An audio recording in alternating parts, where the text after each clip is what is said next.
Good morning बच्चों। हम लोग लास्ट लेक्चर में कुछ मीजो के बारे में, इनेंशियोमर्स के बारे में और डायस्टोमर्स के बारे में डिस्कस कर रहे थे। मीजो कंपाउंड कैसे आइडेंटिफाई करते थे, इनेंशियोमर्स कैसे आइडेंटिफाई करते थे और डायस्टोमर्स कैसे आइडेंटिफाई करते थे। मीजो के मैंने कुछ एग्जांपल भी दिए थे, आप लोगों ने रिस्पांस भी किया, मतलब रिस्पांस भी किया है, बहुत सारे लोगों ने रिस्पांस भी किया हुआ। उसके बाद अभी अगला टॉपिक हम रिलेट कर रहे हैं, that is called as epimers. Term है, टर्मिनोलॉजी है, बहुत इजी सा कॉन्सेप्ट है, कोई डिफिकल्ट नहीं है। That is इपीमर्स। इपीमर्स की कैटेगरी क्या होती है? इपीमर्स का मतलब वो स्टीरियोआइसोमर जिसमें सिर्फ एक कायरल कार्बन का रोटेशन चेंज हो, वो स्टीरियोआइसोमर जिसमें सिर्फ एक कायरल कार्बन का रोटेशन चेंज हो, उनको हम लोग इपीमर्स बोलते हैं। वो stereoisomers which have different configuration only at one chiral carbon, different configuration only at one chiral center, different configuration only at one chiral center is called as इपीमर्स। देखो मैं आपके सामने पेश करता हूं सर, पेश करता हूं, जैसे मैंने ये पेश किया, CHO है, ये CH2OH है, ये हमने OH लिया, ये H लिया, ये OH हो गया, ये OH H, HROH, HROH, और दूसरा आइसोमर और लिया मैंने, CH2OH, CHO, OHH, OHH, HOH, HOH, तीसरा एक और मैंने ले ही लिया। अगर तो इसमें समझ जाना है, इससे ज्यादा की जरूरत ही नहीं है। ये हो जाएगा HOH, OHH, OHH, HROH। ठीक, जैसे ये कुछ तीन कंपाउंड ले लिए, ये एक्चुअली नाम जो कॉमनली लिखते जा रहे हैं, ये ग्लूकोज का स्ट्रक्चर है, ग्लूकोज का फिशर प्रोजेक्शन है। ये है मैनोज का फिशर प्रोजेक्शन, मैनोज का फिशर प्रोजेक्शन, और उसके बाद ये हम ले रहे हैं, दिस इज गैलेक्टोज का फिशर प्रोजेक्शन। मैनोज गैलेक्टोज नाम है सर, ये एक्चुअली कॉन्फ़िगरेशन चेंज है, नाम भी चेंज हो गया। यहाँ पर आईपीसी नेम नहीं, नेम कॉमन नेम की बात करें। अभी अगर देखो तो ये अगर हम नंबरिंग करने की बात करें तो ये अगर देखें तो 1 2 3 4 5 और 6 कार्बन है। अगर ग्लूकोज और मैनोज में देखो तो फर्स्ट कायरल कार्बन जो है, ग्लूकोज और मैनोज में देखो तो फर्स्ट कायरल कार्बन का कॉन्फ़िगरेशन चेंज है, सिर्फ फर्स्ट कायरल कार्बन का कॉन्फ़िगरेशन चेंज है, सिर्फ फर्स्ट कायरल कार्बन का कॉन्फ़िगरेशन चेंज है, बाकी देखोगे सब सेम है। ग्लूकोज और मैनोज में से सिर्फ फर्स्ट कायरल कार्बन का कॉन्फ़िगरेशन चेंज है, बाकी सबका कॉन्फ़िगरेशन सेम है।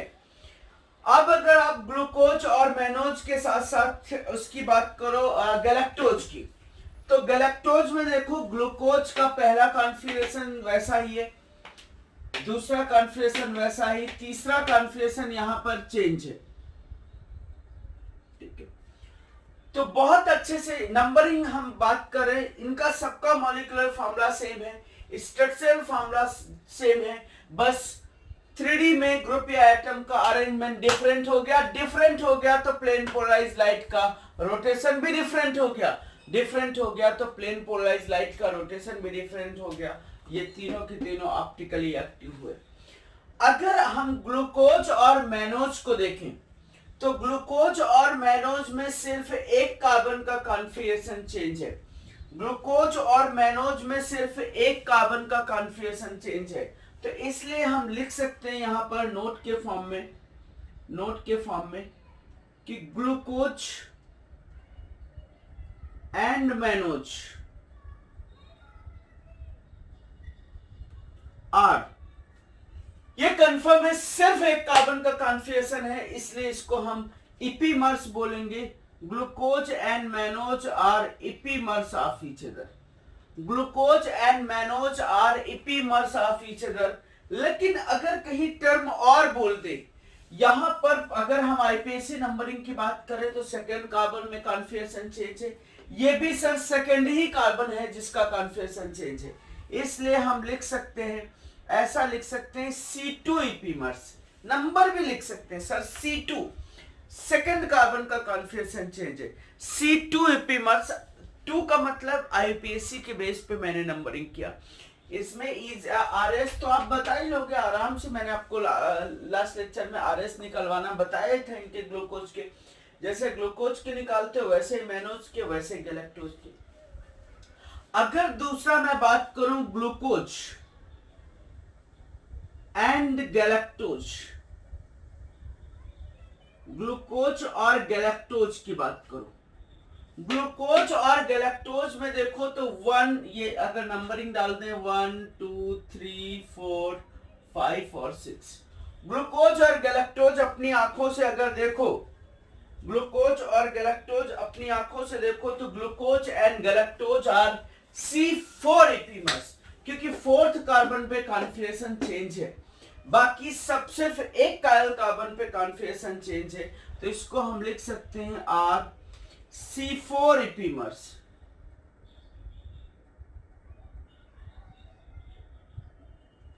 Glucose and galactose are C4 epimers, fourth carbon पे कॉन्फिगरेशन चेंज है। और देखो, और अब बात करें मैनोज और गैलेक्टोज की, ये भी लिख दे रहे हैं, मैनोज एंड गैलेक्टोज।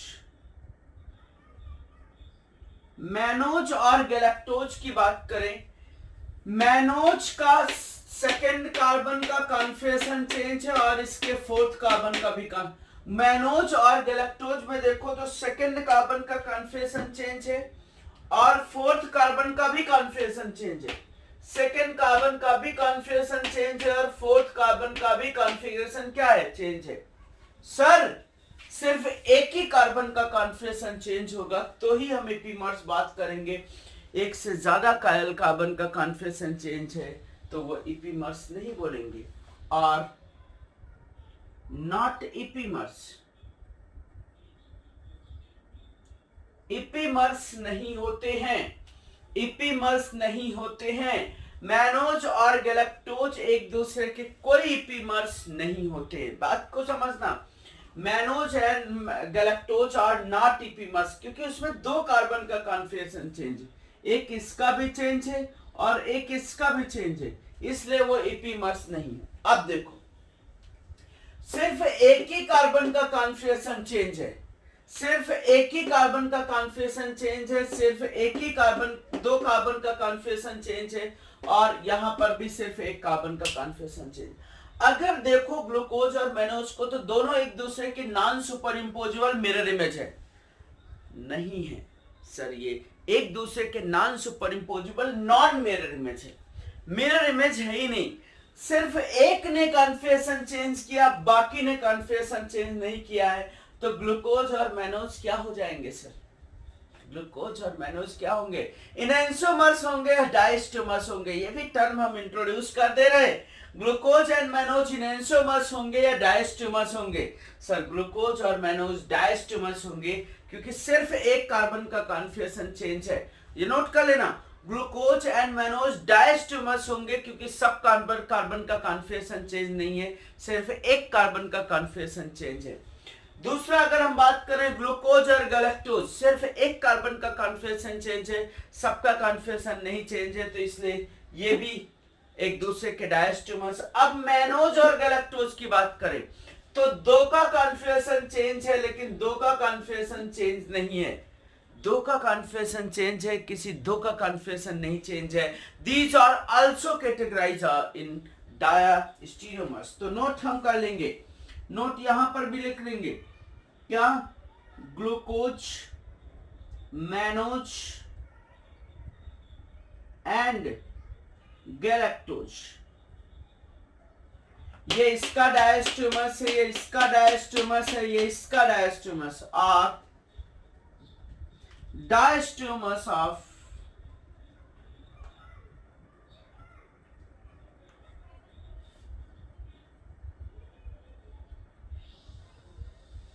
एक दूसरे के डायस्टेमर्स।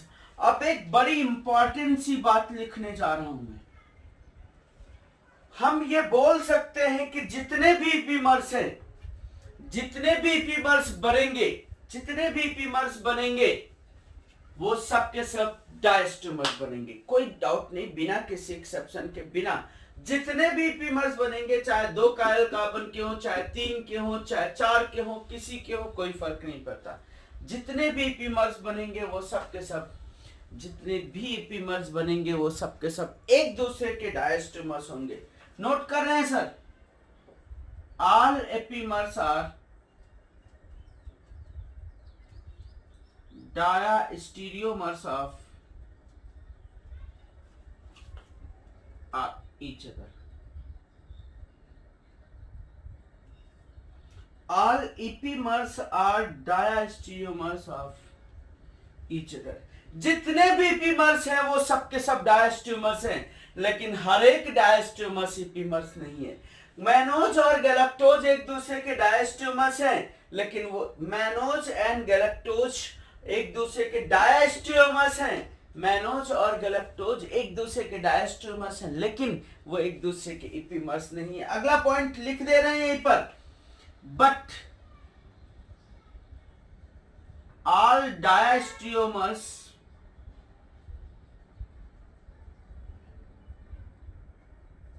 Are not epimers of each other.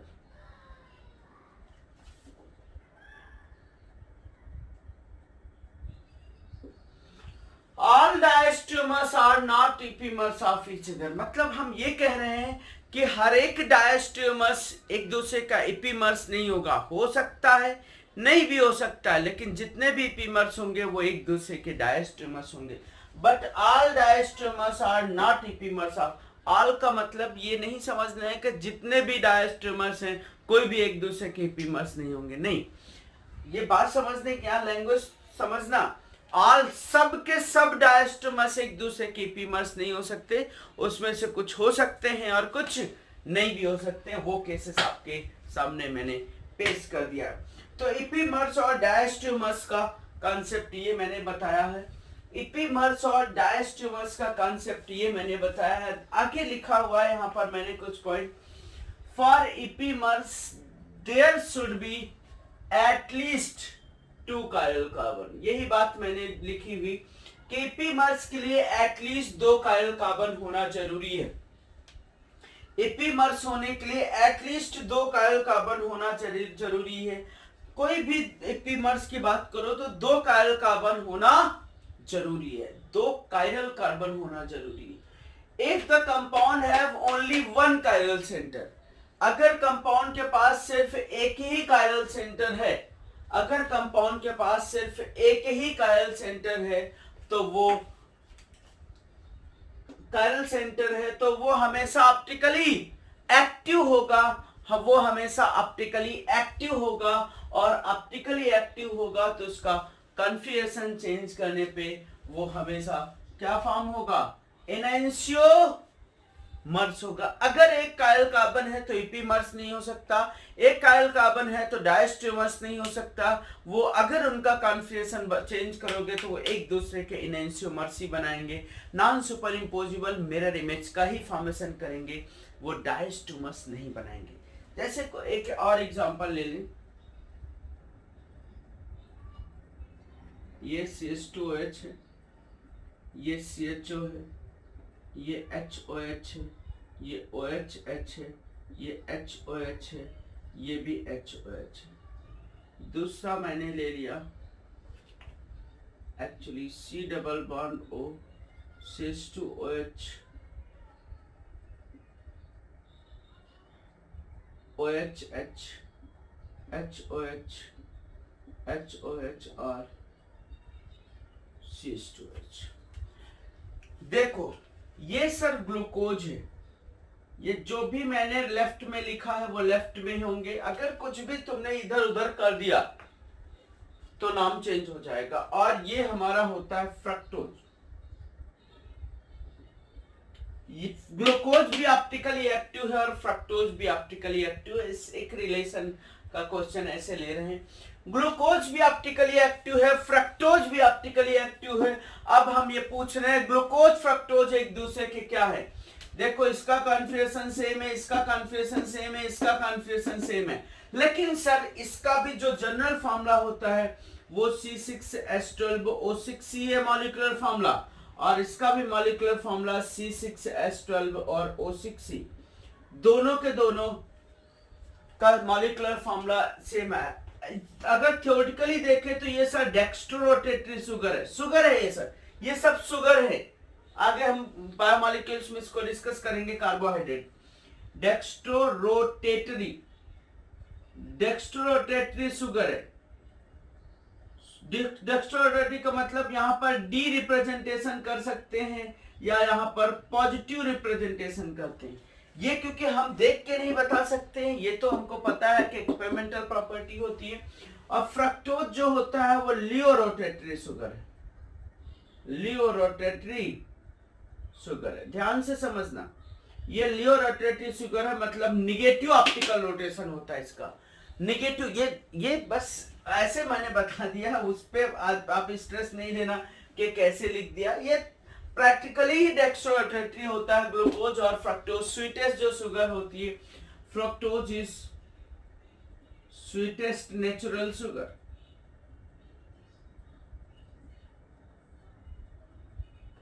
इसको हम लोग फ्रूट शुगर भी बोलते हैं।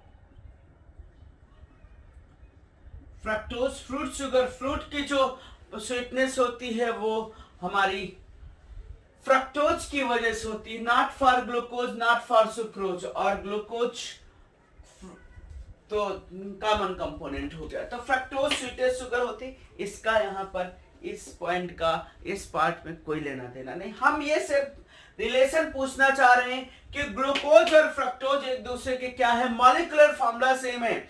सर यहाँ स्ट्रक्चरल फार्मूला ही डिफरेंट हो गया, ये यहाँ पर कीटोनिक लिंकेज है और ये यहाँ पर एल्डिहाइडिक लिंकेज है। मॉलिक्यूलर फार्मूला और स्ट्रक्चरल फार्मूला तो सेम होना चाहिए ना स्टीरियो आइसोमर के लिए। एक दूसरे के आइसोमर हैं, लेकिन ये एक दूसरे के स्टीरियो आइसोमर नहीं है, एक दूसरे के ऑप्टिकल आइसोमर नहीं है, ज्योमेट्रिकल का तो सवाल ही नहीं उठता। एक दूसरे के स्टीरियो आइसोमर्स नहीं है। तो glucose and fructose are structural isomers of each other. Glucose and fructose are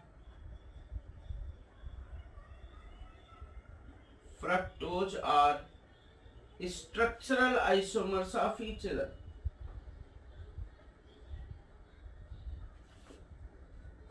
Glucose and fructose are structural isomer of each other. बस छोटा सा टॉपिक था, इपीमर्स मैंने इसी में समझा दिए। एक 2 कायरल कार्बन मिनिमम होना चाहिए कंपाउंड में, 2 कायरल कार्बन मिनिमम होना चाहिए कंपाउंड में। अगर उसमें से एक कार्बन अपना कॉन्फ़िगरेशन चेंज कर रहा है, दूसरा नहीं चेंज कर रहा है, तो डायस्टेमर्स होंगे, लेकिन वो इपीमर्स भी होंगे। और जितने भी इपीमर्स होते हैं वो डायस्टेमर्स होते, लेकिन हर एक डायस्टेमर्स एक दूसरे के इपीमर्स नहीं हो सकते। तो जल्दी से इपीमर टॉपिक को आप नोट कर लोगे। ये मैंने जनरल से बात बताई हुई एक, और ये मैंने उसके इंपॉर्टेंट पॉइंट की बात की। हमारा अगर एक कायल कार्बन है तो हमेशा इनेंशियोमर बनाएगा, 2 कायल कार्बन है तो इनेंशियोमर्स भी हो सकते हैं और वो डायस्टेमर्स भी हो सकते हैं। छाप लो सर। Yes sir. तो हम डायस्टेमर्स, इनेंशियोमर्स और मीजो और इपीमर्स बताने के बाद थोड़े से अच्छे टॉपिक की तरफ चलते हैं। वैसे अच्छे तो सब थे, थोड़ा सा आगे बढ़ते। अब जैसे हम लोगों ने ज्योमेट्रिकल आइसोमर्स कैलकुलेट किए थे, वैसे ही हम ऑप्टिकल आइसोमर्स कैलकुलेट कर रहे हैं। जैसे हम ज्योमेट्रिकल आइसोमर्स कैलकुलेट कर रहे थे, वैसे ही हम ऑप्टिकल आइसोमर्स कैलकुलेट कर रहे हैं। सर समझ रहे हो? उसके लिए हमने कुछ कॉन्सेप्ट मेंशन कर दिए और कुछ क्वेश्चन लिखे हुए जिनको हम एक एक करके समझाएंगे। Calculation of optically active meso and optical isomer. Optically active भी पूछ सकता है, या मीजो पूछ सकता है, या ऑप्टिकल आइसोमर्स पूछ सकता है कि टोटल ऑप्टिकल आइसोमर्स का मतलब ये हुआ जिसमें मीजो भी इंक्लूड करना है और ऑप्टिकली एक्टिव भी इंक्लूड करना है। बहुत पेशेंस से समझना, ये हमारे लिए बहुत वैल्यूएबल पार्ट हो सकता है। पहला केस जैसा हम लोगों ने ज्योमेट्रिकल में बात कर लिया था कि if there are n chiral center are present, n chiral center is present and symmetry is absent।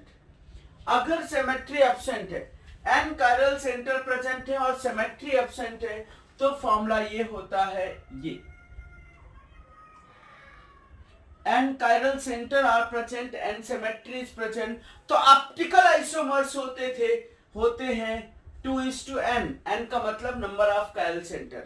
ठीक है, सुनना, मीजो कंपाउंड जब सिमेट्री प्रेजेंट ही नहीं है, कहीं से सिमेट्री कहीं पॉसिबल ही नहीं, तो मीजो क्या होंगे? मीजो जीरो होंगे। मीजो का मतलब कहीं ना कहीं सिमेट्री हो जानी चाहिए और ऑप्टिकली एक्टिव भी 2:n होंगे। ध्यान रखना, ऑप्टिकल आइसोमर पूछे, ऑप्टिकली एक्टिव आइसोमर पूछे तो दोनों सेम होंगे।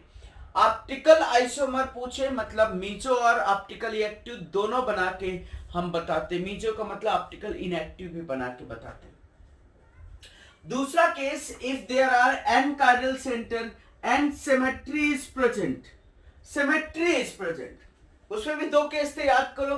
टर्मिनल सेम हो जाए तो दो केस थे, एक even number of double bond का और एक odd number of double bond का। वैसे इफ n इज इवन मतलब नंबर ऑफ कायल सेंटर आर इवन। अभी कायल सेंटर के साथ साथ हम कुछ और ऐड करना चाहेंगे, ध्यान देना।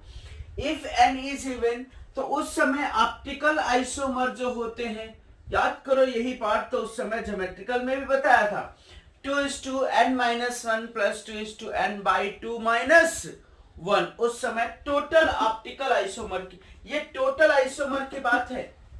ऑप्टिकल आइसोमर का मतलब यहां पर लिख सकते हैं हम टोटल आइसोमर भी, टोटल आइसोमर भी लिख सकते हैं। ऑप्टिकल आइसोमर का मतलब टोटल आइसोमर भी लिख सकते हैं, और टोटल आइसोमर का मतलब स्टीरियो की बात करेंगे सर। इधर लिख रहे हैं कंफ्यूज, अच्छा रुको मैं बाद में समझाता हूं, ये पार्ट मैं अभी आपको समझाता हूं थोड़ी देर बाद में, डोंट वरी। ऑप्टिकल आइसोमर है 2:n-1 प्लस 2:n/2-1। मीजो यहां पर होते हैं 2:n/2-1 और ऑप्टिकली एक्टिव कैसे होते हैं 2:n-1। मैं समझाऊंगा सर, डोंट वरी, समझाऊंगा सर। ऑप्टिकल एक्टिव होते हैं 2 की पावर -n-1, 2 की घात n-1 is optically active. Total optical isomer होते हैं 2 की घात n-1 प्लस 2 की घात n/2-1। घात का मतलब आपका अंग्रेजी वाला पावर। अगर दूसरा केस है इफ n इज ऑड, अगर ऑड स्टीरियो सेंटर प्रेजेंट है, ऑड कायरल सेंटर, अच्छा कायरल सेंटर बोल रहे हैं यहाँ पर, कायरल कार्बन की बात नहीं कर रहे, वो कायरल नाइट्रोजन भी हो सकता है, वो कायरल कार्बन भी हो सकता है, कुछ भी हो सकता है सर कायरल। अभी कायरल के अलावा कुछ भी ऐड कर देंगे यहाँ, डोंट वरी। ऑप्टिकल आइसोमर उस समय होते हैं, ऑप्टिकल आइसोमर होते हैं 2:n-1। टोटल ऑप्टिकल आइसोमर होते हैं 2:n-, ये टोटल है सर। मीजो होता है 2:n-1/2 और ऑप्टिकली एक्टिव होते हैं 2:n-1 minus 2:n-1/2। Optically active समझाता हूं सर, समझाता हूं मैं, सब समझाता हूं। तो this is another concept for calculation of optical isomers, this is another concept for calculation of optical isomer. पहला केस आपके सामने पेश करते हैं। यहां पर 2 कायरल कार्बन है, सिमेट्री प्रेजेंट हो ही नहीं सकती क्योंकि 2 आइडेंटिकल कायरल कार्बन नहीं है, सिमेट्री प्रेजेंट हो ही नहीं सकती, कोई भी पीओएस सीओएस कुछ भी नहीं हो सकती है, सिमेट्री प्रेजेंट नहीं हो सकती है, दोनों के दोनों आइडेंटिकल कायरल कार्बन नहीं है, इसलिए इसका जो टोटल आइसोमर निकलने 2:2 निकलने हैं, दैट इज 4। इसमें टोटल आइसोमर 4 है, total isomer, total stereo isomer लिख दें। अगर मैं स्टीरियो का मतलब ऑप्टिकल आइसोमर, स्टीरियो का मतलब ज्योमेट्रिकल भी लिख सकते हैं, लेकिन इसमें ज्योमेट्रिकल आइसोमर नहीं है, इसमें कभी मीजो नहीं हो सकता, 0 है, और सबके सब ऑप्टिकल एक्टिव की बात करें, ऑप्टिकल एक्टिव की बात करें तो वो भी कितने हैं, 4 है। इसको मैं बता दूं तो शायद तुम समझने की कोशिश कर लो। देखो, देखना सर, चारों मैं बना रहा हूं।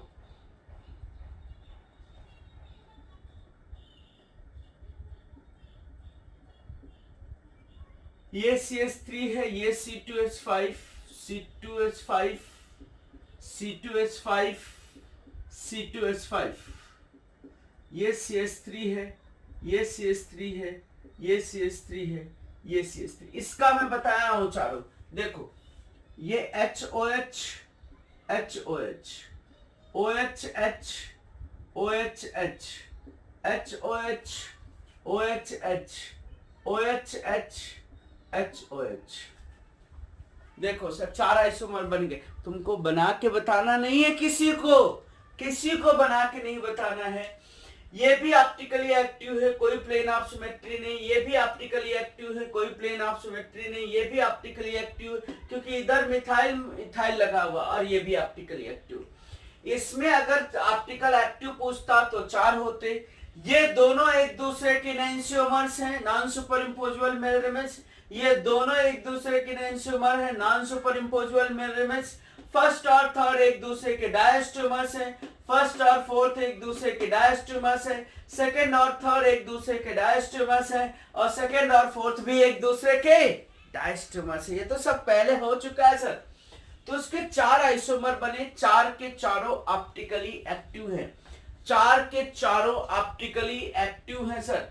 जितने भी आइसोमर हैं सबके सब ऑप्टिकली एक्टिव। तो पहला केस था total isomer, total stereo isomer, total optical isomer is 2 n. n is number of stereogenic center। यहाँ स्टीरियोजेनिक 2 हैं, कायरल सेंटर भी 2 हैं, स्टीरियो सेंटर भी 2 हैं। जो आपको बोलना है वो बोलो, कुछ नहीं फर्क पड़ता। स्टीरियोजेनिक भी 2 हैं, कायरल सेंटर भी 2 हैं, और स्टीरियो सेंटर भी 2 हैं, क्योंकि इसमें ज्योमेट्रिकल सेंटर ना होए। सेकंड क्वेश्चन देखो। सेकंड में अगर देखने की कोशिश करो तो ये कायरल कार्बन है, ये भी कायरल कार्बन है, ये भी कायरल कार्बन है। तीनों कायरल कार्बन है, और टर्मिनल डिफरेंट है। टर्मिनल डिफरेंट है तो कभी सिमेट्री नहीं आएगी। टर्मिनल डिफरेंट है तो कभी सिमेट्री नहीं आएगी। और सिमेट्री नहीं आएगी अगर सिमेट्री नहीं प्रेजेंट होगी। सिमेट्री नहीं प्रेजेंट है, सिमेट्री एब्सेंट है, तो हम ये लगा देंगे। सिमेट्री नहीं प्रेजेंट है, सिमेट्री एब्सेंट है, तो ये लगा देंगे। मतलब टोटल आइसोमर अगर हम बात करें, total stereo isomer. Sir stereo का मतलब यहाँ ऑप्टिकल ही है। स्टीरियो का मतलब यहाँ इसमें ज्योमेट्रिकल तो बन नहीं सकते। अभी मैं स्टीरियो लिख क्यों रहा हूं मैं बताऊंगा। इस टोटल स्टीरियो आइसोमर पूछे चाहे टोटल ऑप्टिकल आइसोमर पूछे, दोनों एक ही चीज होगी, दोनों एक ही चीज होगी। टोटल स्टीरियो आइसोमर 2 की पावर 3 आना है, दैट इज 8 आइसोमर आना है। 8 आइसोमर, 8 टोटल आइसोमर आना है। और इसमें कभी प्लेन ऑफ सिमेट्री हो ही नहीं सकती है, तो म्यूचुअल इसमें 0 आना है। और ऑप्टिकल एक्टिव कितने आना है? ऑप्टिकल एक्टिव भी सर कितने आना है? 80 आना। जितने भी बनेंगे सबके सब ऑप्टिकल एक्टिव बनेंगे। आप मर्जी हो तो इस तरीके से बना सकते थे। सुनना, बहुत अच्छे से पेशेंसफुली सुनना। अगर आपको ना समझ में आया तो आप बताना, हम समझाने के लिए आपको तैयार है, ठीक है। तो स्ट्रक्चर बना के नहीं देखने होंगे। टोटल ये सर टोटल यहां मैं लिख देता हूं। ये ऑप्टिकल आइसोमर का मतलब यहां पर टोटल स्टीरियो आइसोमर भी पूछ सकते। स्टीरियो आइसोमर का मतलब अगर ज्योमेट्रिकल सेंटर है तो ज्योमेट्रिकल भी स्टीरियो में आ जाना। Don't worry. यहां पर ऑप्टिकल आइसोमर का मतलब यहां पर भी आपका टोटल स्टीरियो आइसोमर भी। आप टोटल ऑप्टिकल आइसोमर पूछे चाहे टोटल स्टीरियो आइसोमर पूछे, दोनों एक ही चीज होगी सर, दोनों एक ही चीज होगी। घबराने की कोई जरूरत नहीं, ऐसा ही इसके साथ होगा। डोंट वरी, क्योंकि इनमें कोई ज्योमेट्रिकल नहीं बनना है। हो सकता है क्या चेन में नहीं हो सकता। इसमें भी नहीं हो सकता सिंगल बॉन्ड में, और इसमें भी नहीं हो सकता। इसमें 2 कायरल कार्बन है, 2 कायरल कार्बन है, कहीं ना कहीं किसी न किसी फॉर्म में, कहीं ना कहीं किसी न किसी फॉर्म में सिमेट्री मिल सकती है, किसी न किसी फॉर्म में सिमेट्री मिल सकती है सर, किसी न किसी फॉर्म में सिमेट्री मिल सकती है, किसी न किसी फॉर्म में सिमेट्री मिल सकती है। अगर किसी न किसी फॉर्म में सिमेट्री मिल सकती है तो चाहे वो ऑप्टिकल आइसोमर पूछे, टोटल ऑप्टिकल आइसोमर पूछे या टोटल स्टीरियो आइसोमर पूछे, दोनों एक ही चीज हम ऐड कर दिए, इसी को थोड़ा सा एक्सपेंड करके बता दिए, बस और कुछ नहीं। टोटल स्टीरियो आइसोमर पूछेगा तो ये इस केस में ये जस्टिफाई कर रहा है या ये जस्टिफाई कर रहा है। If there are n chiral center and symmetry is present, symmetry may be present, symmetry किसी न किसी फॉर्म, ये का मतलब है कि किसी, इसका मतलब है कोई ऐसी फॉर्म जिसकी एक भी फॉर्म में सिमेट्री आ जाए, कोई ऐसी फॉर्म जिसकी एक भी फॉर्म में सिमेट्री आ जाए, वो कंपाउंड इस कैटेगरी में ले लेना है। आप ऑप्टिकल आइसोमर या स्टीरियो आइसोमर निकाले तो क्या आना है, 2 की पावर 2 माइनस 1 प्लस 2 की पावर 2/2 माइनस 1, मतलब कितने आने हैं 3। टोटल ऑप्टिकल आइसोमर निकाले या टोटल स्टीरियो आइसोमर निकाले 3 है। यहाँ ऑप्टिकल ही है स्टीरियो, क्योंकि ज्योमेट्रिकल बनने नहीं है। मीजो की अगर बात करें, मीसो यही कैटेगरी लगाना है, 2 के पावर मीजो कितने होने हैं 1, और मीजो का मतलब क्या होता है सर, मीजो का मतलब क्या होता है, optical inactive compound meso compound होते हैं, optical inactive compound meso compound होते हैं। और उसके बाद ऑप्टिकल एक्टिव की बात करें, अब यहीं पर अगर हम ऑप्टिकल एक्टिव की बात कर ले तो ऑप्टिकल एक्टिव कितने आ जाने हैं, 2 आ जाने। मन समझोगे क्या तुम, समझोगे क्या तुम, समझ लो तो अच्छी बात है, बहुत अच्छी बात होगी, बहुत अच्छी बात होगी। मैं समझाने की कोशिश करता हूं इधर बना के आपको। वेट वेट वेट, चलो ये हटा ही दे क्या, ये हटा देते हैं लगे तो मैं 4 यहां पर, ये 3 स्टीरियो आइसोमर इसके लिए बनाने जा रहा हूं सर, पेश कर रहा हूं आपके सामने 3 स्टीरियो आइसोमर। एक CH3 है, एक CH3 है, ये H है, ये OH है, ये OH है, ये H है। देखो देखो देखो, ये CH3 है, ये CH3 है, ये OH है, ये H है, ये H है, ये OH है। देखो सर, ये CH3 है, ये H है, ये OH है, OH है, H है और H है। 3 मैंने बनाए, मैं समझाता हूं। इसका अगर कॉन्फ़िगरेशन देखो तो 1 2 3, 1 2 3 का मतलब ये S हो जाएगा, तो ये क्या हो जाएगा 1 2 3, ये R है तो ये भी क्या हो जाएगा S हो जाएगा। ये SS कॉन्फ़िगरेशन है तो ये RR कॉन्फ़िगरेशन होगा, और इसमें ये S कॉन्फ़िगरेशन होगा तो ये R कॉन्फ़िगरेशन होगा सर, निकाल लो आप। अपर half part lower half part को कैंसिल आउट कर रहा है, अपर half part lower half part को कैंसिल आउट कर रहा है, मीजो बना रहा है मतलब ऑप्टिकल इनएक्टिव बना रहा है, मीजो बना रहा है मतलब ऑप्टिकल इनएक्टिव बना रहा है, मीजो बना रहा है मतलब ऑप्टिकल इनएक्टिव बना रहा है। ये दोनों अगर देखा जाए तो एक दूसरे की non super imposable mirror image है। ये दोनों के दोनों कैसे हैं, ऑप्टिकल एक्टिव हैं और नॉन सुपर इम्पोजेबल मिरर है, मतलब इनएंशियोमर्स भी हैं। ये और ये देखोगे तो एक दूसरे के डायस्ट्रियोमर्स हैं, ये और ये देखोगे तो एक दूसरे के डायस्ट्रियोमर्स हैं। किसी एक फॉर्म में सिमेट्री आ गई, किसी एक फॉर्म में सिमेट्री आ गई, इसलिए टोटल आइसोमर 3। अब सोच रहे हो कि इसका मिरर इमेज क्यों नहीं बना रहे सर, मीजो का मिरर इमेज कुछ नहीं होता है, वो भी ऑप्टिकली एक्टिव था और उसकी मिरर इमेज भी ऑप्टिकली वो भी ऑप्टिकली इनएक्टिव था और मिरर इमेज भी ऑप्टिकली इनएक्टिव बननी, कुछ नहीं क्योंकि इसका स्पेसिफिक रोटेशन 0 है, इसका स्पेसिफिक रोटेशन 0 नहीं। अगर ये -10 है तो ये भी कार्बन -10 होगा, इसका मतलब -20 होगा।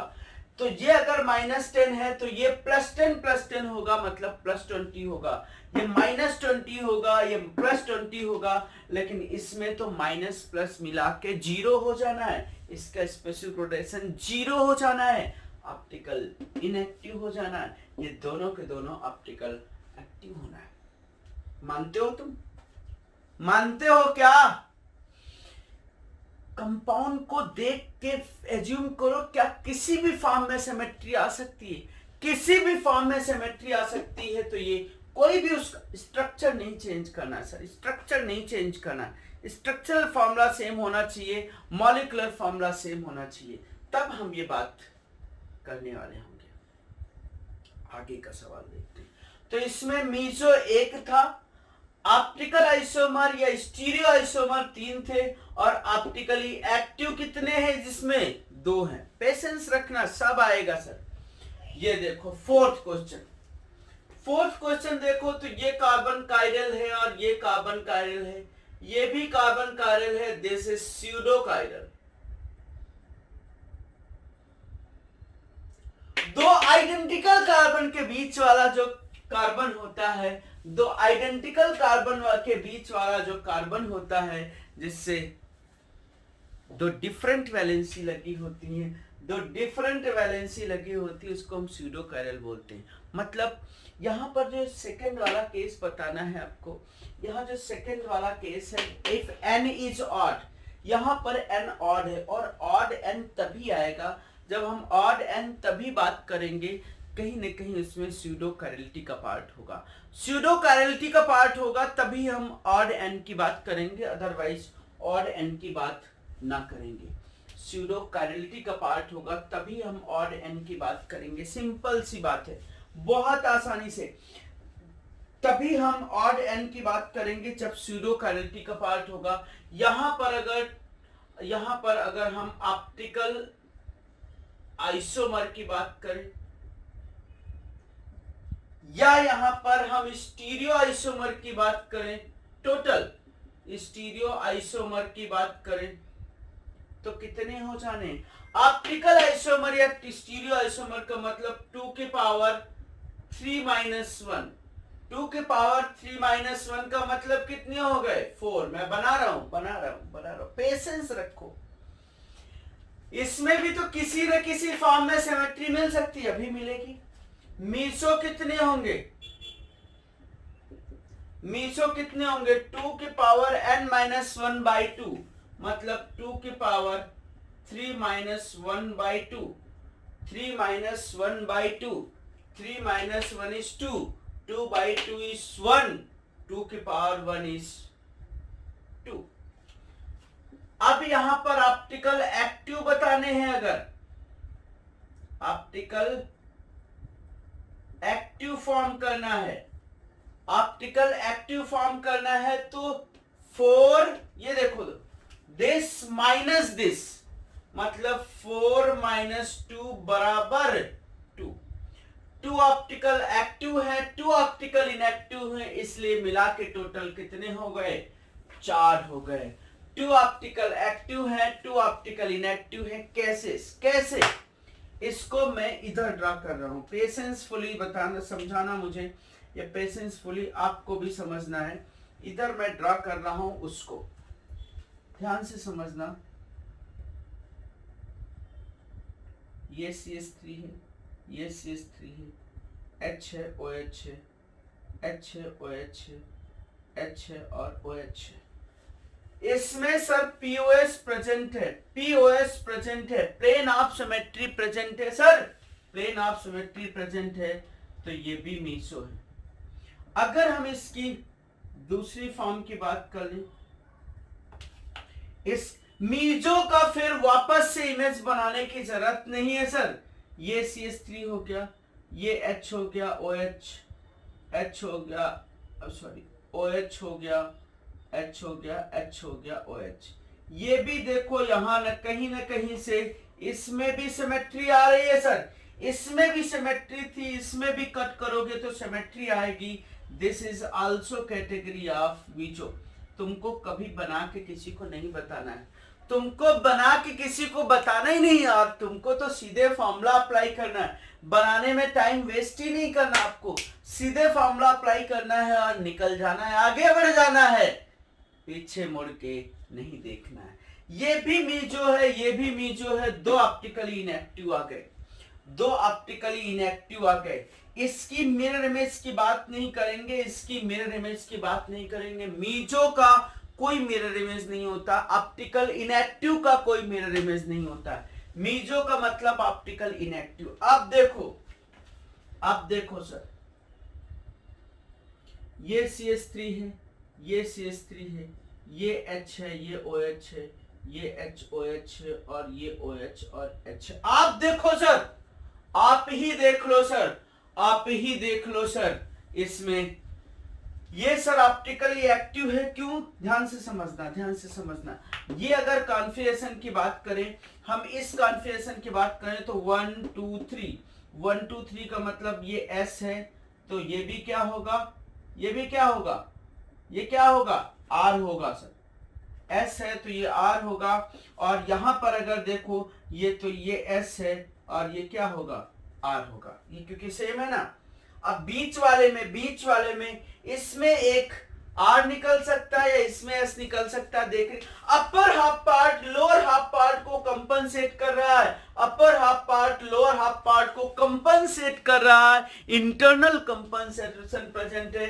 अपर half part lower half part को कंपनसेट कर रहा है, इंटरनल कंपनसेशन प्रेजेंट है, इंटरनल कंपनसेशन प्रेजेंट है, तो ऑप्टिकली इनएक्टिव होगा, मतलब मीजो होगा। इसको देखो, इसको अगर देखो तो ये S कॉन्फ़िगरेशन आया होगा, लेकिन ये भी S कॉन्फ़िगरेशन आया होगा। कैसे? HOH ये वैलेंसी और देन CH3, ये जाओगे तो क्लॉकवाइज, और लीस्ट प्रायोरिटी वैलेंसी हॉरिजॉन्टल में है तो ये भी S हो जाएगा। सर SS एक दूसरे को कंपनसेट नहीं करेगा, कहीं से सिमेट्री आ भी नहीं है, आ भी नहीं रही है, ऑप्टिकली एक्टिव होगा।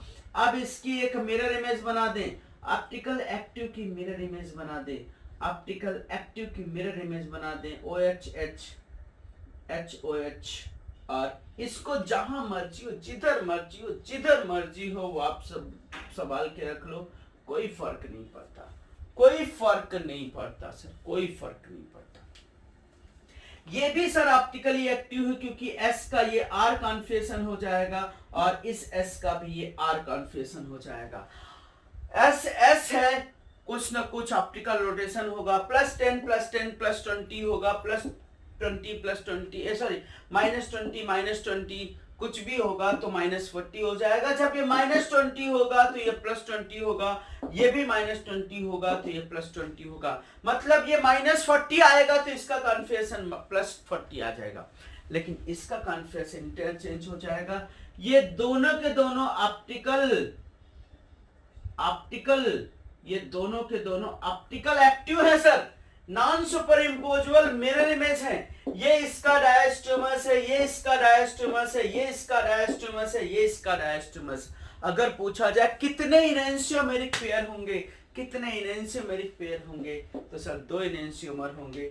ये इनैंशियोमर नहीं है, enantiomer is condition of optically active compound की मिरर इमेज। तो आपके 4 टोटल आइसोमर हो गए, 4 में से 2 मीजो हो गए, और ये दोनों के दोनों ऑप्टिकली एक्टिव हो गए। 1 2 3 4 एग्जांपल मैंने समझाया हुआ है, अभी 4 एग्जांपल समझाया हुआ है। अभी पेशेंस फुली समझना, स्टीरियो आइसोमर पूछ रहा है या ऑप्टिकल आइसोमर पूछा है। स्टीरियो आइसोमर पूछा हुआ है तो यहां पर अगर मल्टीपल बॉन्ड भी मिल जाएगा तो वो भी हम as a stereo center count कर, स्टीरियोजेनिक सेंटर की तरह काउंट कर लेंगे।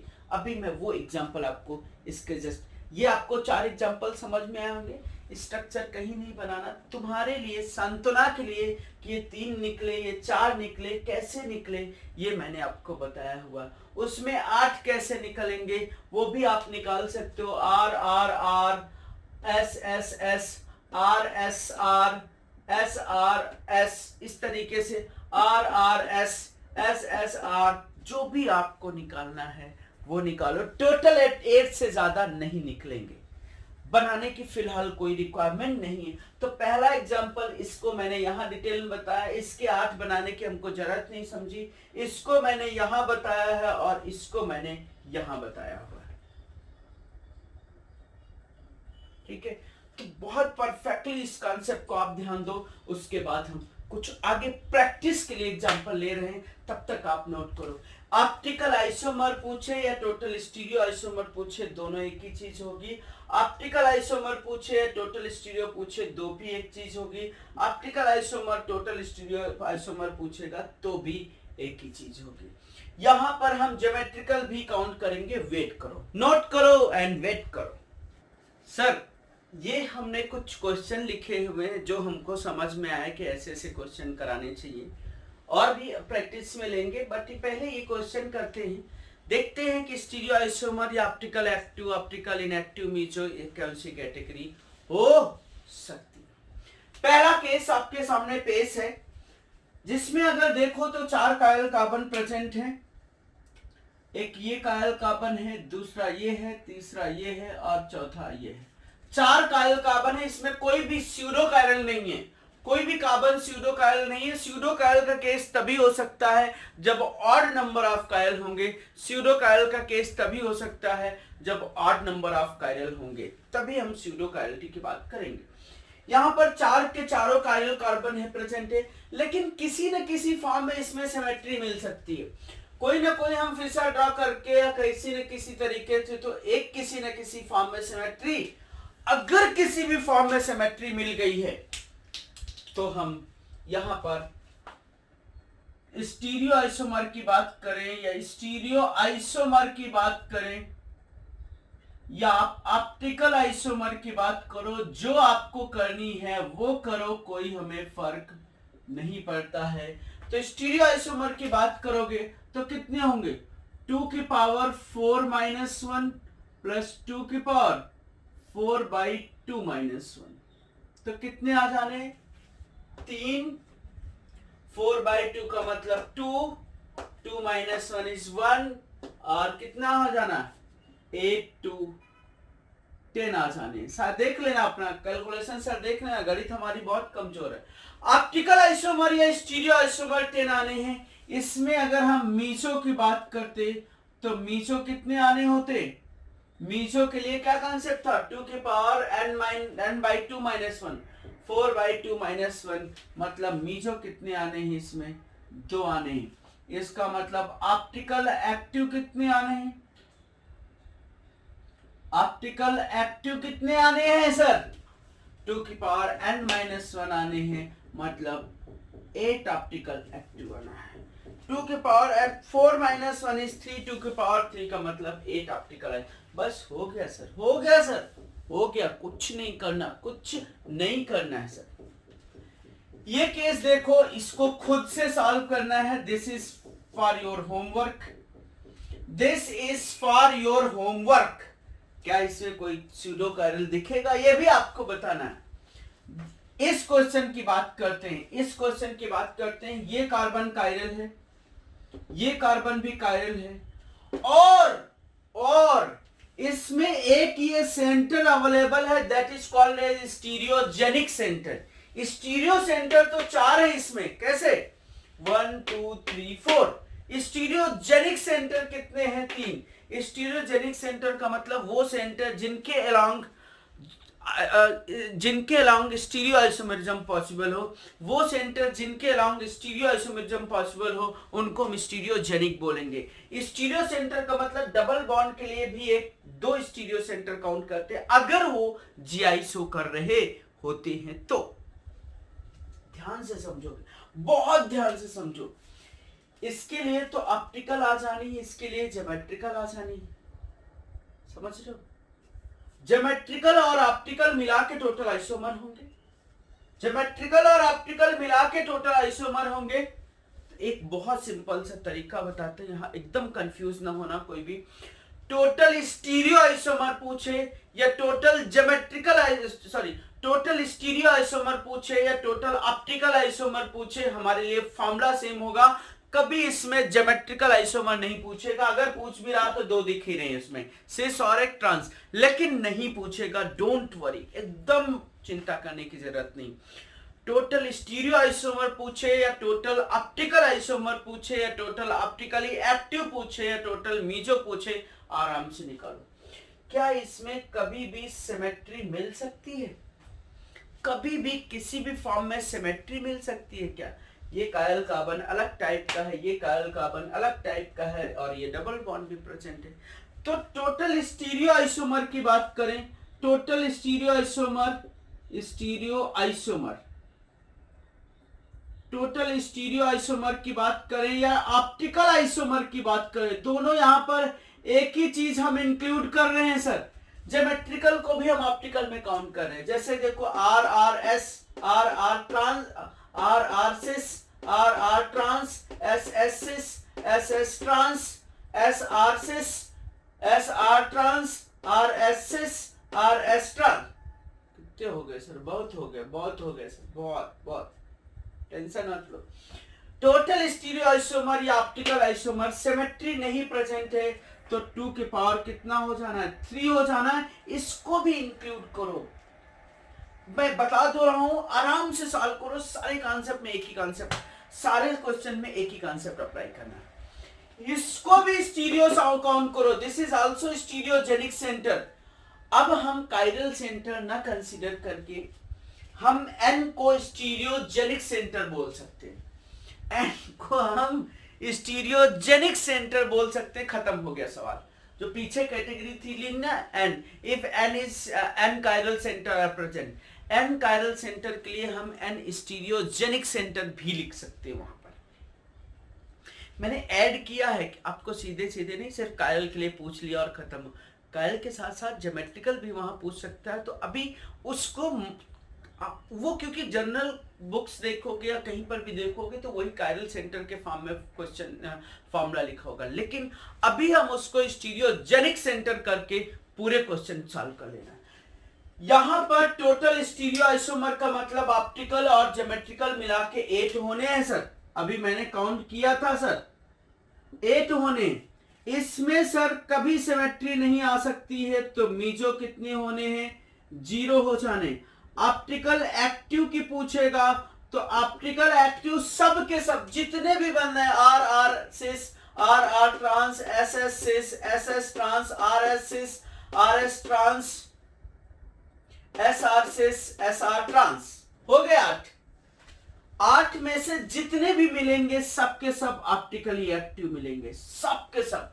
कहीं पर ऑप्टिकल इनएक्टिविटी मिलनी नहीं सर, ऑप्टिकल इनएक्टिविटी मिलनी नहीं, कभी भी सिमेट्री मिलेगी नहीं, तो मतलब सबके सब जो मिलने हैं ऑप्टिकली एक्टिव मिलने।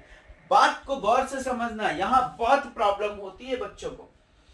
इसमें देखो ये कार्बन काइरल है, ये एक स्टीरियोजेनिक सेंटर है, ये एक स्टीरियोजेनिक सेंटर है। स्टीरियोजेनिक सेंटर यहां पर 3 है, स्टीरियो सेंटर यहां पर 5 है। 1 2 3 4 5, कंफ्यूज नहीं होना। स्टीरियोजेनिक सेंटर, अब चाहे उनको काइरल सेंटर समझना है, काइरल सेंटर समझो, स्टीरियोजेनिक सेंटर समझना है, स्टीरियोजेनिक सेंटर समझ लो, जो समझना है वो समझो। यहां पर आपको होमवर्क में दे रहे हैं हम ये क्वेश्चन, कभी सिमेट्री नहीं होगी, दिख रही है कभी। इसमें आप स्टीरियो आइसोमर निकालो टोटल, मेसो निकालो टोटल, और ऑप्टिकल एक्टिव भी निकालो टोटल, निकालो सर। ये भी एक होमवर्क का सवाल है, अगर ये समझा होगा तो कर लोगे तुम, और बहुत आसान सा सवाल है। क्वेश्चन 4 के बाद 5th उधर लिखा हुआ है, मैंने 5th इधर लिखा हुआ है। सर ये एक कार्बन स्यूडो की तरह काम कर सकता है, स्यूडो काइरल की तरह काम कर सकता है। अगर तुम्हें याद हो तो यही तो एग्जांपल लिखाया था, जब किसी का ये सिस है, सिस है तो ये काइरल नहीं है, लेकिन सिस और ट्रांस हो गया, एक सिस और एक ट्रांस हो गया तो काइरल हो गया, इसीलिए तो इसको हम स्यूडो काइरल बोलते हैं। स्यूडो काइरल का मतलब वो काइरल कार्बन जिसके अलांग, चाहे वो ज्योमेट्रिकल सेंटर हो चाहे ऑप्टिकल सेंटर हो, उनको चेंज करने पे कहीं ना कहीं ऑप्टिकल पार्ट आ जाए, ऑप्टिकल का मतलब वो कायरल कार्बन बन जाए तो उसको हम स्यूडो कायरल बोलते हैं। कायरल कार्बन बन जाए तो स्यूडो कायरल। यस सर, ये अगर सिस है दोनों तो ये कायरल कार्बन नहीं है।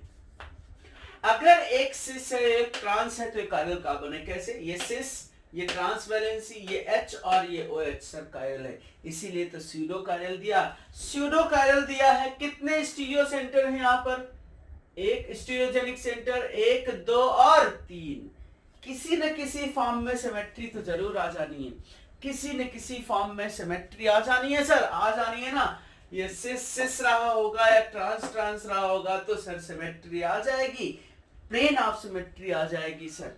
सिस सिस रहा होगा या ट्रांस ट्रांस रहा होगा तो प्लेन ऑफ सिमेट्री आ जाएगी सर। लेकिन एक भी सिस और एक भी ट्रांस हो गया तो POS नहीं आएगी, मतलब वो कायरल बन जाएगा। ये 3 स्टीरियो सेंटर हैं। अब वही कायरल सेंटर के टर्म को हमने स्टीरियो सेंटर से अपने दिमाग में एक्सचेंज कर लिया। अभी हम सब जगह स्टीरियो सेंटर कर रहे हैं, स्टीरियोजेनिक सेंटर के टर्म में अप्लाई करने की कोशिश कर रहे हैं। आपका कायरल सेंटर का पार्ट मॉडिफाई करके, कायरल सेंटर तो हम तभी बोलेंगे जब कायरल सेंटर प्रेजेंट होंगे, मतलब चाहे कायरल कार्बन हो चाहे कायरल नाइट्रोजन हो, कुछ भी हो। स्टीरियोजेनिक सेंटर तब बोलेंगे जब ज्योमेट्रिकल सेंटर भी प्रेजेंट हो सकते हैं, कायरल सेंटर तो प्रेजेंट हो सकते हैं। इसमें कहीं न कहीं सिमेट्री प्रेजेंट है, कहीं न कहीं सिमेट्री प्रेजेंट है। Odd number of stereogenic centre है, odd number of stereogenic centre है। स्टीरियो आइसोमर की बात करो या ऑप्टिकल आइसोमर की बात करो, स्टीरियो आइसोमर की बात करो या ऑप्टिकल आइसोमर की बात करो तो कर लो सर, फॉर्मूला हो जाएगा यहाँ पर 2:n-1, 2:3-1 बराबर 4। 4 इसमें ऑप्टिकल आइसोमर बनेंगे, 4 इसमें स्टीरियो आइसोमर बनेंगे, जिनमें हमने ज्योमेट्रिकल भी इंक्लूड कर लिया है, जिनमें हमने ज्योमेट्रिकल भी इंक्लूड कर लिया है, ऑप्टिकल भी इंक्लूड कर लिया है।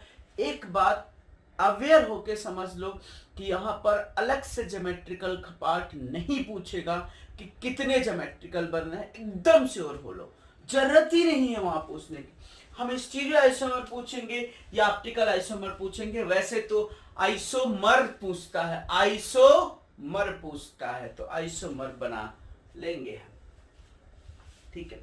मीजो की अगर बात करो यहाँ तो मीजो कितने हो जाएंगे? मीजो होंगे 2n-1/2, 3-1/2 दैट इज 2।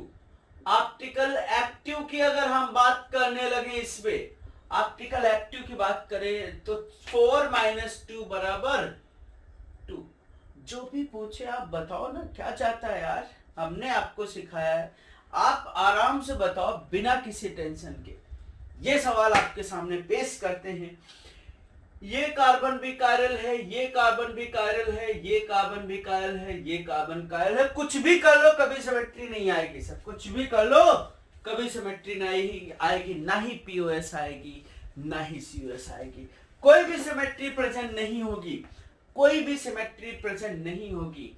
इसमें सिमेट्री हो सकती है, इसमें सिमेट्री कभी नहीं होगी, इसमें सिमेट्री कभी नहीं होगी, इसमें सिमेट्री कभी नहीं होगी, इसमें सिमेट्री हो सकती है, इसमें सिमेट्री कभी नहीं होगी, कभी नहीं होगी। तो 2 के पावर कितने? 1 2 3 4, 2 के पावर 4 का मतलब कितने हो गए? 2 के पावर 4 का मतलब 16। कौन से आइसोमर? स्टीरियो आइसोमर की बात करो या ऑप्टिकल आइसोमर की बात करो, टोटल 16 स्टीरियो आइसोमर है, टोटल 16 आइसोमर स्टीरियो आइसोमर है, टोटल 16 ऑप्टिकल आइसोमर है। यहां देखो ये कार्बन कायरल है, ये कार्बन भी कायरल है, ये कार्बन भी कायरल है, ये कार्बन भी कायरल है और ये एक स्टीरियोजेनिक सेंटर है। ये मैंने फिर से सर, हमको जो ना आएंगे वो हम तुमको होमवर्क में दे देंगे, हमको जो ना आएंगे वो तुमको होमवर्क में दे देंगे। ये हमको मान लो कि नहीं आता है इसलिए तुम करके दिखाओ, कभी सिमेट्री नहीं मिलेगी इसमें। 1 2 3 4 5 क्या है, जो भी है वो तुम समझो, होमवर्क में है। आप इसके टोटल आइसोमर बताओ, ये टोटल स्टीरियो आइसोमर बताओ, ये टोटल ऑप्टिकल आइसोमर बताओ, जो मर्जी हो बताओ, मीजो भी बताओ और ऑप्टिकली एक्टिव भी बताओ। सिक्स नहीं 8th क्वेश्चन आपके सामने पेश करते हैं। ये कार्बन देखो तो आपको कायरल दिखेगा, ये वैलेंसी अलग है। ये कार्बन भी देखो तो कायरल दिखेगा सर, ये कार्बन भी देखो तो कायरल दिखेगा, और ये कार्बन भी देखो कायरल दिखेगा। ये स्टीरियोजेनिक सेंटर नहीं होगा क्योंकि इसके लॉन्ग सिस ट्रांस नहीं होगी। ये कार्बन भी देखो तो कायरल दिखेगा आपको। और एक बहुत अच्छी बात बताएं, ये सल्फर भी देखो तो कायरल दिखेगा। मानते हो? ये सल्फर भी देखो तो आपको कायरल दिखेगा। क्यों? क्योंकि 4 वैलेंसी, एक C2H5 है, एक ये इतनी बड़ी वैलेंसी है, एक S डबल बॉन्ड O है और एक लोन पेयर है। और ये सर sp3 हाइब्रिडाइज है, sp2 नहीं है, sp3 हाइब्रिडाइज। इसके पास कितने स्टीरियोजेनिक सेंटर हैं टोटल? ये कितने कायरल सेंटर हैं टोटल? 1 2 3 4 5 6 कायरल सेंटर हैं, 6 स्टीरियोजेनिक सेंटर हैं, 6 कायरल सेंटर हैं, 6 स्टीरियोजेनिक सेंटर हैं। कभी भी किसी भी फॉर्म में कोई सिमेट्री नहीं आ सकती, कभी भी कोई सिमेट्री आ ही नहीं सकती। इसलिए 2 की पावर 6 हो जाएगी, मतलब 2 की पावर 6 जो हो जाएंगे, मतलब टोटल स्टीरियो आइसोमर पूछे या टोटल ऑप्टिकल आइसोमर पूछे, मतलब 2 की पावर 6 हो जाएंगे। सर ज्योमेट्रिकल वाले में भी ऑप्टिकल घुसा रहता है, कैसे? डी का सिस, डी का एल, वो भी सर ऑप्टिकल हो गए एक दूसरे के।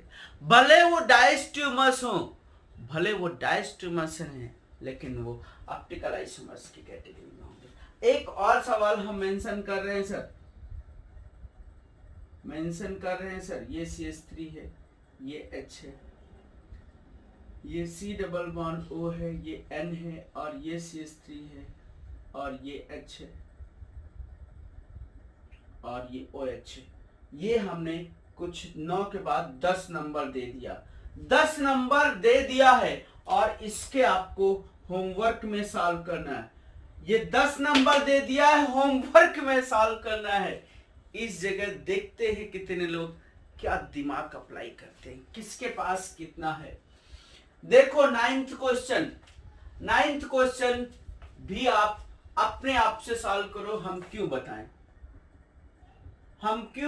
ये कायरल कार्बन है, ये स्टीरियोजेनिक सेंटर है, कहीं कोई सिमेट्री नहीं है, कहीं कोई सीरो कायरल नहीं है, खत्म।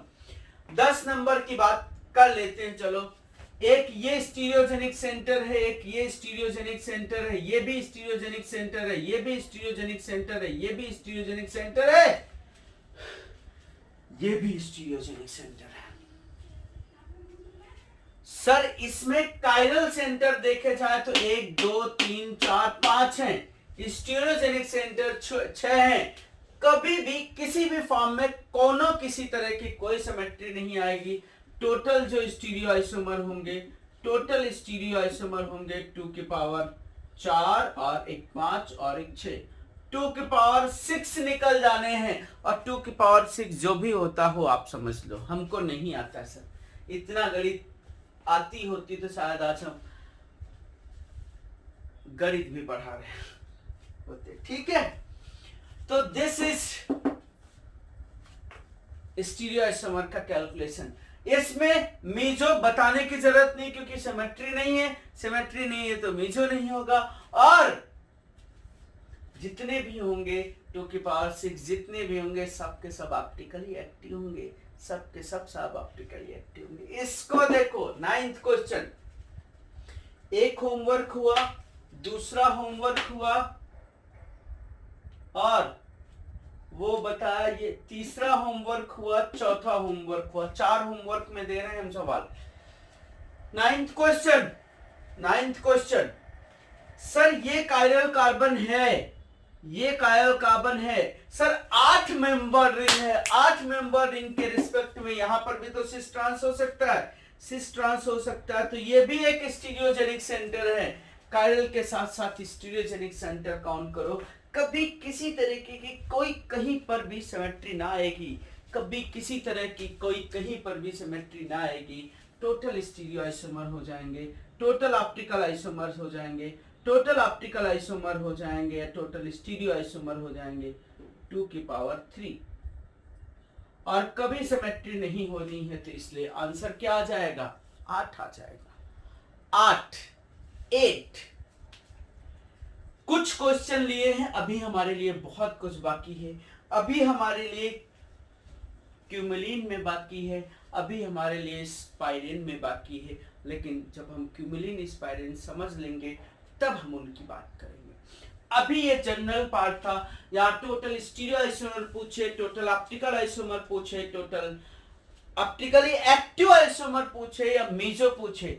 जनरली मीजो कहीं पूछते नहीं है, ऑप्टिकल आइसोमर ही पूछते हैं या स्टीरियो आइसोमर ही पूछते हैं जनरल केसेस में। तो these are the cases you have to solve 1 2 3 4 question आपको सॉल्व करने, 4 क्वेश्चन आपको सॉल्व करने। ठीक है सर, तो इसको सॉल्व करो, उसके बाद हम नेक्स्ट टॉपिक कोई डिस्कस करते हैं। नोट करो, समझो, नहीं आता है हमसे पूछो।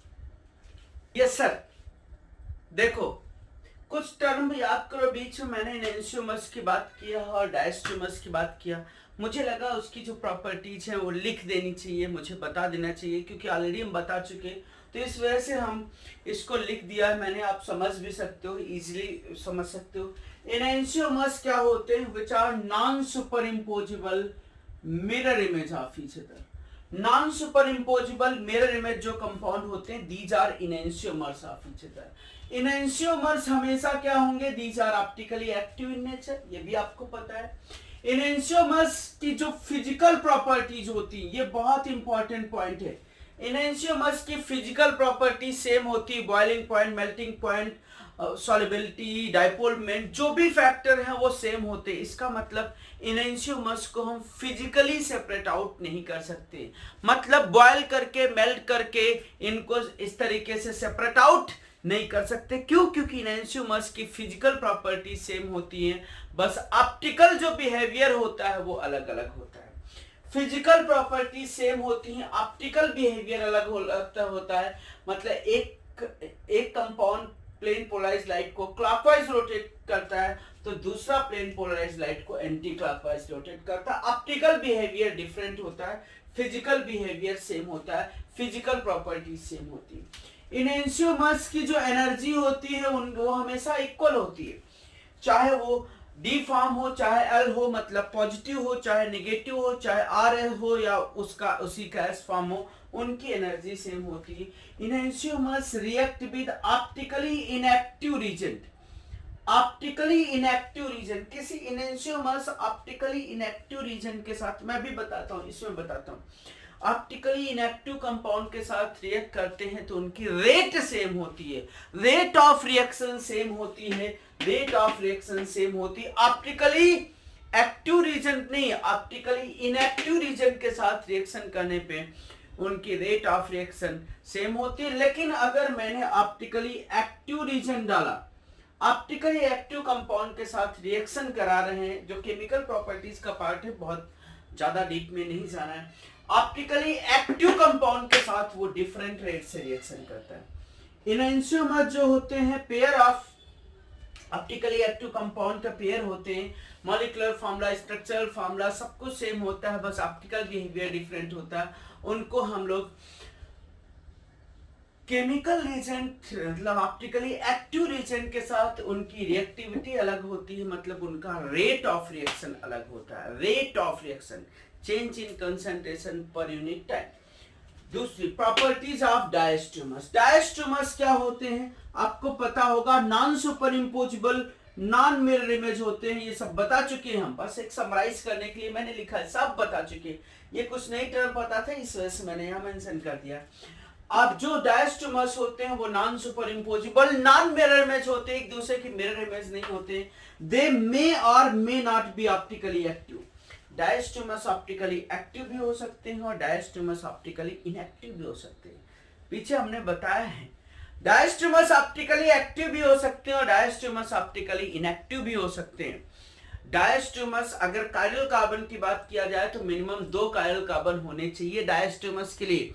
लेकिन एक ज्योमेट्रिकल है और एक कायल कार्बन है तो भी डायस्ट्यूमर्स हो सकते हैं। डी का सिस, डी का ट्रांस, सर डायस्ट्यूमर्स है। एस का सिस, एस का ट्रांस, डायस्ट्यूमर्स के प्रॉपर्टीज होंगे एक दूसरे के, ठीक है। They have different physical properties, बहुत ध्यान से समझना। डायस्ट्यूमर्स को हम फिजिकली सेपरेट आउट कर सकते हैं क्योंकि उनका बॉइलिंग पॉइंट, मेल्टिंग पॉइंट, जो भी सॉल्युबिलिटी, डाइपोल मोमेंट, सब कुछ डिफरेंट होता है। डायस्ट्यूमर्स को हम बॉयल करके सेपरेट आउट कर सकते हैं, मेल्ट करके सेपरेट आउट कर सकते हैं क्योंकि इनकी फिजिकल प्रॉपर्टीज डिफरेंट होती हैं। एनर्जीज भी डिफरेंट होती है, फिजिकल प्रॉपर्टीज, एनर्जीज सब डिफरेंट होती है। दे विल रिएक्ट, चाहे वो ऑप्टिकली एक्टिव रीजेंट हो, चाहे वो ऑप्टिकली इनएक्टिव रीजेंट हो। डायस्ट्यूमर्स ऑप्टिकली एक्टिव रीजेंट हो, चाहे ऑप्टिकली इनएक्टिव रीजेंट हो, दोनों के साथ वो डिफरेंट रेट से रिएक्शन करते हैं। इसका मतलब उनकी केमिकल प्रॉपर्टीज क्या होती हैं? डिफरेंट होती है। उनकी केमिकल प्रॉपर्टीज डिफरेंट होती है। ऑप्टिकली एक्टिव रीजन के साथ और ऑप्टिकली इनएक्टिव रीजन के साथ, दोनों के साथ वो रेट अलग अलग होती है रिएक्शन करने की, इसलिए उनकी केमिकल प्रॉपर्टीज और फिजिकल प्रॉपर्टीज दोनों डिफरेंट होती है। फिजिकल और केमिकल प्रॉपर्टीज डिफरेंट होती है, इसमें फिजिकल प्रॉपर्टीज सेम है लेकिन केमिकल प्रॉपर्टीज मतलब ऑप्टिकली एक्टिव रीजन के साथ डिफरेंट है, जबकि ऑप्टिकली इनएक्टिव रीजन के साथ सेम। ये जनरल सी बात, एक छोटी सी बात मैंने बताया है जो टर्म था। अगला टर्म आपके लिए जो नया है, बहुत इजी से टर्म है, that is called as racemic mixture. Racemic mixture जो इनएंशियोमर्स होते थे, एक कंपाउंड डी था, उसी का कंपाउंड एल था, उनको हमने मिक्स कर दिया,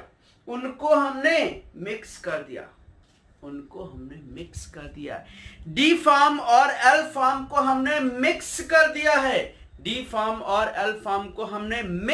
दिया है, जब एक डी फार्म का कंपाउंड था, एक एल फार्म का सर कंपाउंड सेम होना चाहिए, ऐसा नहीं कि टार्टरिक एसिड का डी ले लिया, लैक्टिक एसिड का एल लिया। टार्टरिक का ही डी, टार्टरिक का ही एल, अगर मैंने मिक्स कर दिया उसके इक्वल मोल को, ये कंपलसरी पार्ट है कि अगर इक्वल मोल को हमने उसको मिक्स कर दिया, इक्वल क्वांटिटी को मिक्स कर दिया, तो that mixture is called as racemic mixture. मतलब 50% अगर डी को 50% एल के साथ मिक्स कर दिया, 50% डी और 50% एल है, अगर 50% डी है प्लस 50% एल है, या 50% आर लिख दें या 50% एस लिख दें, इनको अगर मिक्स कर दिया है तो ये जो मिक्सचर है वो मिक्सचर हमेशा क्या होगा? रेसिमिक मिक्सचर कहलाएगा। इक्विमोलर मिक्सचर, मैंने यही लिखा हुआ है, एक कंडीशन कंपलसरी, उनके मोल्स इक्वल होना चाहिए, अदरवाइज कंप्लीट कंपनसेट नहीं होगा। अभी बताता हूं मैं। Equimolar mixture of D and L form, D और एल फॉर्म को या आर और एस भी लिखा हो तो भी, equimolar mixture of D and L form is called as racemic mixture. 50 gram D 50 gram L को हमने मिक्स कर दिया है तो उसको हम बोलते हैं रेसिमिक मिक्सचर। मिक्स कर दिया, और जब 50% डी था जिसका +20 था, 50% एल था जिसका -20 था, उनको मिक्स कर दिया है तो सर दोनों के दोनों mixture optically individually optically active थे, मिक्स होने के बाद वो सर ऑप्टिकली इनएक्टिव हो जाते। बड़ा इंपॉर्टेंट, इसीलिए मैंने यहां लिखा हुआ है कि racemic mixture is always optically inactive. कब? जब हमने इक्विमोलर मिक्स किया होगा। अगर इक्विमोलर मिक्स नहीं किया, 50 ग्राम डी और 30 ग्राम एल मिक्स किया है, तो 30 ग्राम एल और 30 ग्राम डी तो कंपनसेट हो गए, लेकिन अभी जो 20 ग्राम है वो 20 ग्राम डी बचा रह जाएगा। मतलब वो मिक्सचर फिर ऑप्टिकली इनएक्टिव नहीं हो सकता, मिक्सचर ऑप्टिकल एक्टिव हो जाएगा। क्यों? क्योंकि उसमें कुछ ना कुछ कंटेंट ज्यादा होगी, इसलिए वो बचा रह जाएगा। तो equimolar mixture of D and equimolar mixture of L assume करें, ये हमारे पास OH है, ये Me है, ये H है और ये CH2H है, ये और इसको हमने मिक्स किया है, इज मिक्स्ड विथ इसके साथ मिक्स किया है OH है, ये CH3 है, ये H है और ये CH2OH है। जो प्रोडक्ट मिक्स करने के बाद बनना है that is racemic mixer. Racemic mixer, racemic mixer always optically inactive होता है। एक टर्म यहां लिखूंगा that is due to external compensation. Optically inactive due to external compensation. Meso में इंटरनल कंपनसेशन था, upper half part lower half part को compensate करता था। ये 50% डी है और ये 50% एल है। एक्सटर्नल इंटरनली नहीं, एक्सटर्नल कंपनसेशन। ध्यान देना, रेसमिक मिक्सर में एक्सटर्नल कंपनसेशन होता है, ऑप्टिकल इनएक्टिव होते हैं। लेकिन जो हमारे मीजो कंपाउंड होते थे वो भी ऑप्टिकली इनएक्टिव होते थे और उनको हम इंटरनल कंपनसेशन के थ्रू ऑप्टिकली इनएक्टिव बोलते थे। Meso compound are optically inactive due to internal compensation. Upper half part lower half part को कंपनसेट करता था। और रेसमिक मिक्सचर में दो कंपाउंड है जिसका सेम कंपाउंड है, जिसका 50% डी 50% एल दोनों को मिक्स किया गया है, इक्विमोलर को मिक्स किया गया है, एक दूसरे को इक्वली कंपनसेट कर रहा है। That mixture is called as racemic mixture. Racemic mixture को सेपरेट आउट करने के लिए हम एक टर्म यूज करते हैं resolution, that is called as resolution. इसी से रिलेटेड टर्म है, बहुत जल्दी मैं बताता हूं। रेजोल्यूशन क्या होता है? Separation of racemic mixture, separation of racemic mixture,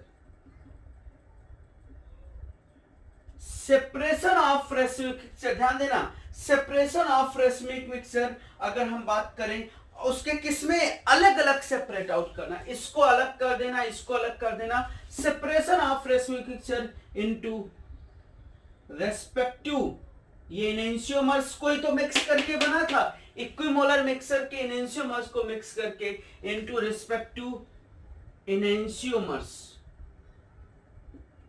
is called क्या? रेजोल्यूशन। ध्यान देना, रेसमिक मिक्सचर को सेपरेट कर रहे हो, रेसमिक मिक्सचर को सेपरेट कर रहे हो अपने रेस्पेक्टिव एनेंशियोमर्स में, that is called as resolution. That is called as resolution. Resolution कैसे कर सकते हो, कैसे सेपरेशन कर सकते हो? रेजोल्यूशन तीन तरीके का होता है। एक हमने बात कर लिया फिजिकल,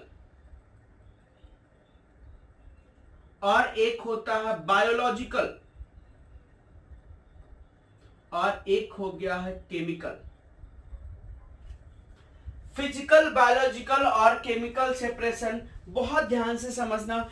फिजिकल, बायोलॉजिकल और केमिकल सेपरेशन हम बेसिकली जो बात करते हैं, फिजिकली का मतलब सी एंड सेपरेट, देख के सेपरेट कर दो दोनों को अगर नजर आ रहे हो, जो ज्यादा पॉसिबल नहीं। बायोलॉजिकल का मतलब होता है बाय एडिंग स्पेसिफिक एंजाइम्स, मैं इसकी भी बात बाद में कभी करूंगा। स्पेसिफिक एंजाइम्स ऐड कर रहे हो, वो भी बाद में। हमारी मेनली बात करनी है केमिकल सेपरेशन या इसी को हम ऑप्टिकल सेपरेशन भी बोल सकते हैं। केमिकल सेपरेशन या ऑप्टिकल सेपरेशन का मतलब होता है बाय एडिंग, ये बहुत इंपॉर्टेंट है, ऑप्टिकल वाला या केमिकल वाला, by adding optical active compound. ये बहुत जरूरी। हम ऐड करेंगे रेसमिक मिक्सचर में by adding optically active compound in किसमें? Racemic mixture. रेसमिक मिक्सचर में अगर हम ऑप्टिकली एक्टिव कंपाउंड ऐड कर रहे हो, ऑप्टिकली एक्टिव कंपाउंड ऐड करके अगर उनको सेपरेट आउट कर रहे हो, that is called as optical resolution या केमिकल रेजोल्यूशन। जैसे R है और S है, आर एस का मतलब ये क्या हो गया, रेसमिक मिक्सचर है।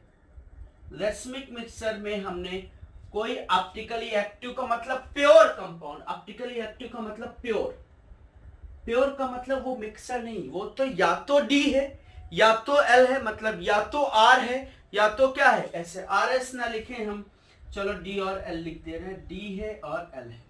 डी और एल का इक्विमोलर मिक्सर दिया गया हमको, उसमें हमने कोई प्योर ऑप्टिकली एक्टिव कंपाउंड डाल दिया, प्योर हमने डी डाल दिया, एज्यूम करें मैंने डी डाल दिया, केमिकली मैं बता रहा हूं, अभी बता रहा हूं, प्योर हमने डी डाल दिया, तो ये इसके साथ केमिकल रिएक्शन करेगा, ये इसके साथ केमिकल रिएक्शन करेगा, तो क्या बनाएगा, इसके साथ रिएक्शन करेगा तो डी डी बन जाएगा, और इसके साथ रिएक्शन करेगा तो एल और डी बन जाएगा। सर सेपरेट हो गए, separation of racemic mixture into their respective enantiomer, अपने फॉर्म में दूसरे जो जैसे थे वैसे फॉर्म में रिएक्शन कराना है, सेपरेशन इनटू रिस्पेक्टिव इनेंशियोमर ना लिखें तो शायद बेटर होगा बाद में, क्योंकि तुम्हारे दिमाग में enantiomer, separation of racemic mixture is called as dissolution, बस इतना टर्म अभी समझो, मैं आज ऐड करता हूं, डोंट वरी।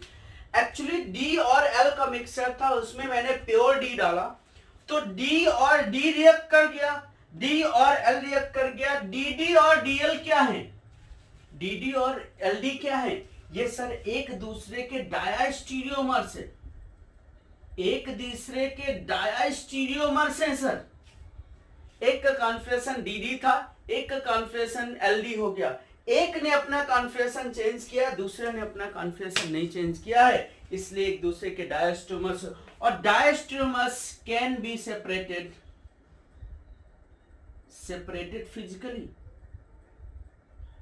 फिजिकली इनको आप सेपरेट कर सकते हो, डायस्टोमर्स कैन बी सेपरेटेड फिजिकली। हम रेसमिक मिक्सचर में ऑप्टिकली एक्टिव प्योर कंपाउंड डाल रहे हो, रेसमिक मिक्सचर में ऑप्टिकली एक्टिव प्योर कंपाउंड डाल रहे हो, और उससे हम सेपरेट आउट कर रहे हो, that is called as optical resolution. देखो एक मिनट में मैं समझाता हूं, यार हमने ध्यान नहीं दिया, इसको नोट करना था तुमको, प्लीज नोट कर लेना पॉज करके, पहले ध्यान दो, जैसे हम एक रिएक्शन के फॉर्म में समझा दे, एक्चुअली टाइम आपका ज्यादा ले लिया है हमने। जैसे ये हमारे पास ये Me था, ये H था, ये Et था और ये COOH था, इसका फॉर्म D था और इसी का फॉर्म L था, मतलब ये Db था और यही L था, मतलब ये रेसमिक मिक्सचर था।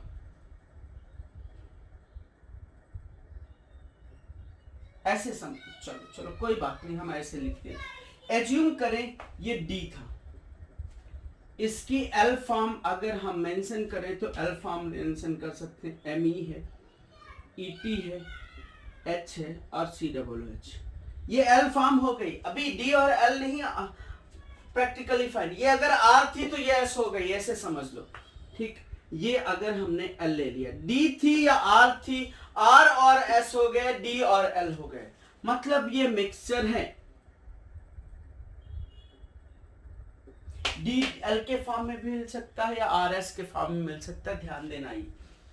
इसमें मैंने कोई कंपाउंड डाला, ये चलो ऐसे लिख देते हैं OH, और इसमें मैंने कंपाउंड डाला HD Me और OH, ये अल्कोहल डाला मैंने, ये प्योर अल्कोहल डाला, प्योर अल्कोहल डाला। एज्यूम करें इसका कॉन्फिगरेशन L था,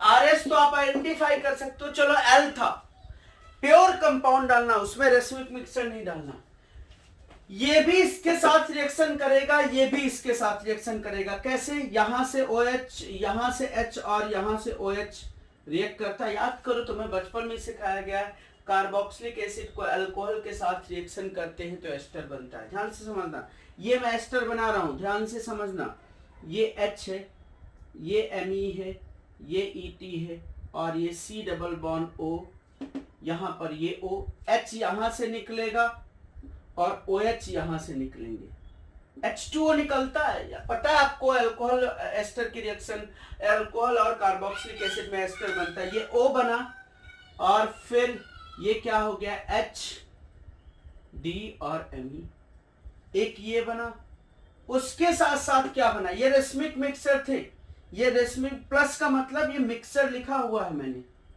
ये एक ही सॉल्यूशन में एक ही साथ प्रेजेंट थे।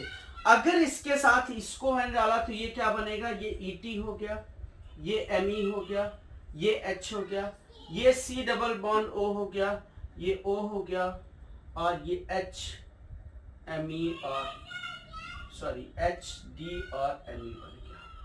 देखो सर ये D था, ये D बना और ये क्या है D और D है, ये DD है और ये क्या है, ये L कॉन्फ़िगरेशन का था और ये D कॉन्फ़िगरेशन का था, ये DD है और ये LL है, इसका मतलब ये दोनों क्या हैं, एक दूसरे के डायस्टीरियोमर्स हैं, डायस्टीरियोमर्स हैं।